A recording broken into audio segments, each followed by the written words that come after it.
Hey guys, what's up? What is it, Friday? Yes, it's Friday, and it's also New Year's Eve 2010. And I've got my hustle hat on. You guys, this is from Chalene Johnson. And I am so excited to tell you about some things. And Glennis, this vlog is going to be for you. Aren't you excited that I'm finally answering your question? But I remembered it last night. I was out last night and I met my BFF Amy, my total BFF. The BFFs above all other BFFs. Amy. Anyway, she and I were talking and I'm like, oh, I've got to remember to do that vlog to talk about hot yoga.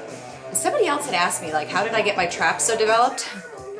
It was on accident. But honestly, it's funny because early on when I first started training with weights, I was a little bit more into things that probably I did without asking what I was doing the move for or understanding what muscles I was working. Did a lot of shrugs. I just liked that, doing shrugs with weights, of course. And then you guys saw some of the videos I did with Jenny Lynn where she was showing me that some of my form when I was doing, delt raises and stuff, a lot of the moves, if you're not paying attention, and it doesn't mean that you're doing it wrong, but a lot of moves that you do will work traps as well as shoulders. So I've just got really developed traps. I didn't necessarily plan on it. I kind of try to watch it a little more because I don't want overly developed traps. I can't really get rid of them, but just to let you know, I think a lot of that has to do with, side raises, not the right form and heavy weights. So you're still pulling these muscles. And sometimes if you're doing back and you're not paying attention or you're not using form and focusing on, lower back, then you're going to be using your traps. I've just learned a lot about form from Jenny and from Jay too, and yada, yada, yada. So there's that. Nike tops, loving. Got some more for Christmas, loving. Two things that I want to talk about today, mostly, and then I've got to get my workout on. And actually, excuse me, my mom is coming over.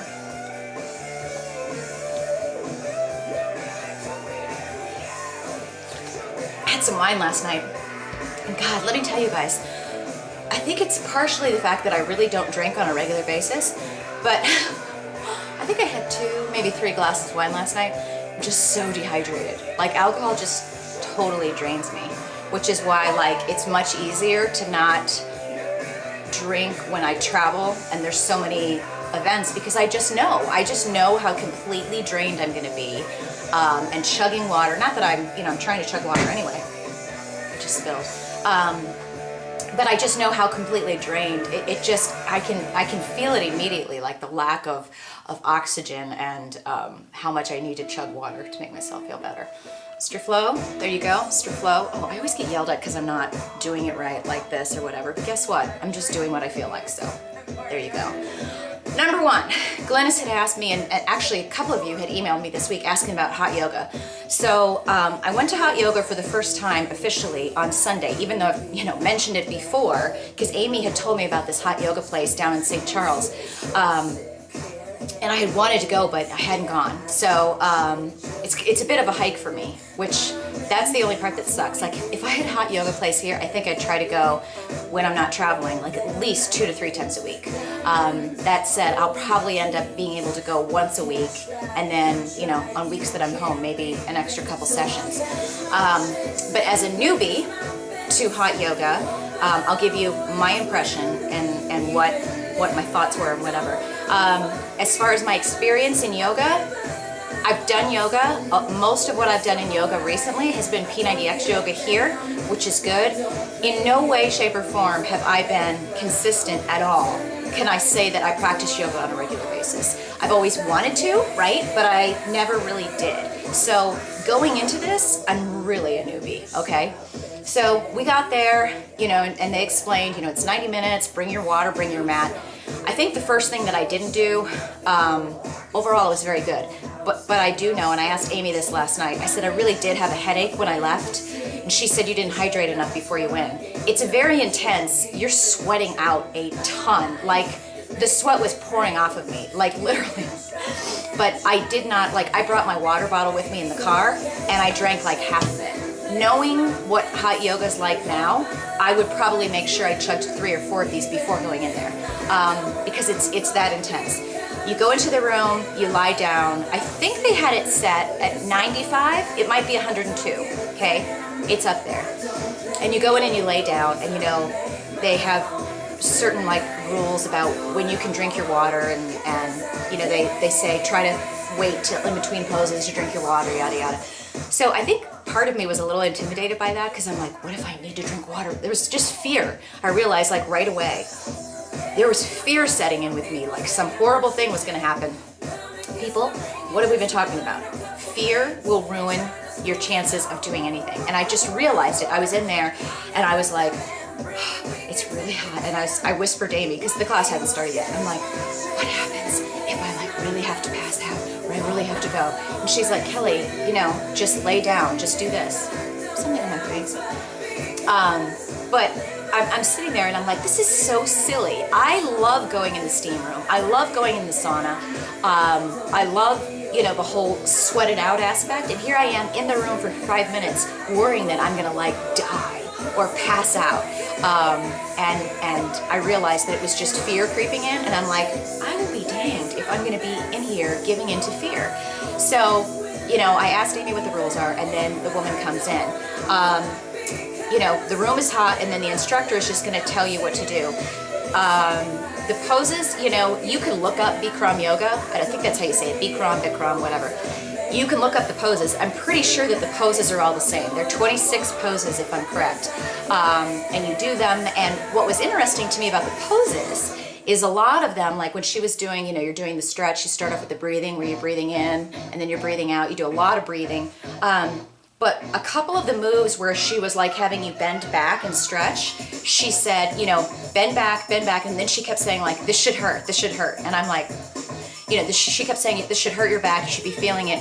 And I'm kind of glad she said that, because someone like me would be so worried about injuring myself, and I would think, oh, I'm not supposed to do it if it's hurting, or if it's uncomfortable. So she said several times during certain moves, you should feel this here, you should do this, and you want to push against it. You know, it's going to be uncomfortable, but you want to push, like when you're stretching to your side. So this, you know, yoga instructor, I can't speak for others, very instructional, very, you know, telling you what to do, guiding you, what you should be doing, if your mouth is open to breathe, if your mouth is closed. And sometimes she would see certain things, like I was kind of cheating on one move, and she came over and she's like, and I was like, damn it. I'm like, just go along. But anyway, there were a couple of times where I started to feel like lightheaded, just, you know, kind of the breath, like it just felt, I don't want to say out of breath, just kind of like lightheaded. And instead of being an overachiever and saying, no, I'm going to push through it, I'm going to do it, I would just sit down on my mat for a few minutes and take a breath, take a sip of water, and then kind of just move back in to the class. And I paid attention, because during the whole class, several people at different times would do that. They just lay on their mat, they kneel down. So at different times, all throughout, different moves, different phases, there's always somebody like sitting down or kind of sitting one out, or pausing, or not being able to hold this pose. And it is interesting, because some of them, like, I couldn't even do at all. Some of them, I was doing it, you know, better, or able to do more than other people in the class, you know, so it just shows everybody has a different range of flexibility in different areas of their body. You know, I have more, I don't even know where mine were, but there were some where I'm like, I can't do this. I couldn't do it at all, but I tried. It was very humbling. You realize how much more you have to go. And one thing that I was really proud of myself for in doing this yoga class is, you know, you're barefoot and you're looking in front of a mirror and you're seeing yourself sweat, and, you know, you can't do all the stretches as much as you like, but you just have to like understand this. It's like running. This is where I am right now, and I'm only competing with myself. I'm not competing with that person over there that's been doing hot yoga for like, you know, 2 years and can bend over and like eat his toe. I'm competing with myself, and I'm trying to get better and stronger and leaner. And then she even said, at the end, she said, some of you people, you'll come back here and have a class where you don't do as well as the last time. Some of you, you'll come back and you'll do a class and you'll do way better. So, you know, it's always a new experience, and you just have to go with it. Push yourself, but don't, of course, push yourself too hard where you're going to injure yourself. It was hot. I do know that by the end, where she was saying, we've got 2 more poses, I was like, good God almighty, let these 2 poses go. But you know, by that time, you're like, I've got 2 poses. And I made it, and then they turn the lights down, and then you lay there and namaste. No, that's not the pose, that's what they say. Is it corpse pose? What is it? Anyway, you lay down and then you leave. So then afterwards I changed right away. I had a headache. Again, I do believe while I was in there, I had my smart water and I had chugged it before going into the class to here. So I only had like a half a bottle of water. Next time I'm chugging a lot more water beforehand. I definitely just felt like that was working against me. And I'm bringing a bigger water bottle in there and then wanting to chug more water afterwards. Overall, I loved it. It was challenging. I'd highly recommend it. It's not like, you know, for somebody who's never done it, I don't think I went in there and was like, holy crap, you know, I can't take it. When I say that I felt a little lightheaded, it wasn't like I'm going to pass out and die. It was just, I've got to like take it easy, you know. So, Galinda's, to answer, I hope that answers all of your questions. Yeah, the heat is intense. Yeah, you sweat a lot. Yeah, there are people that do the noises that come out of certain parts. Certain things are released. Not around me, thank God. So I did observe that a couple of times, and luckily it wasn't as uncomfortable as I thought. But there just didn't seem to be like competition, like other people competing with other people. It just seemed to be very zen and very like everybody's there for the same reason. They're just paying attention to what they can do. So I loved it. I'm planning on doing it regularly for at least once a week. And for those of you that haven't tried it that are interested, I would do it. I think it'll be really interesting to see how much I can progress each time. And there was one pose, I'm trying to think of what it was, where you're essentially going all the way down to the floor in a one-legged squat, and I couldn't even do it. I couldn't even try, where other people did. And then there were some back stretches, like where you almost go into a back bend, and I was doing that better than a lot of other people. So you can't really compare yourself, and I know you're not supposed to, but it was just, for me, that was just interesting to see, you know, where you wouldn't think, there were some moves like that leg move, I would think I'd be able to do it. I just couldn't. I couldn't even attempt it. So that's that. But I don't have a lot of time yet, so I'm going to let that be my answer for today. And then I'm going to do maybe another vlog either later today after my workout. My mom's coming over, so I can show her some good workouts that she's going to be starting to do. But I want to do my other vlog to let you guys know how the first week of the official 30-day challenge, the No Loose Ends challenge, has gone. Suffice it to say, I've gone through the whole week, totally followed everything, have not had any cheats. Technically today is my cheat day. And are you wondering how many of these I can fit into one vlog? Because I can keep just doing it the whole time and quote everything. It's really annoying. But honestly, can you hear that damn dog downstairs? Hold on.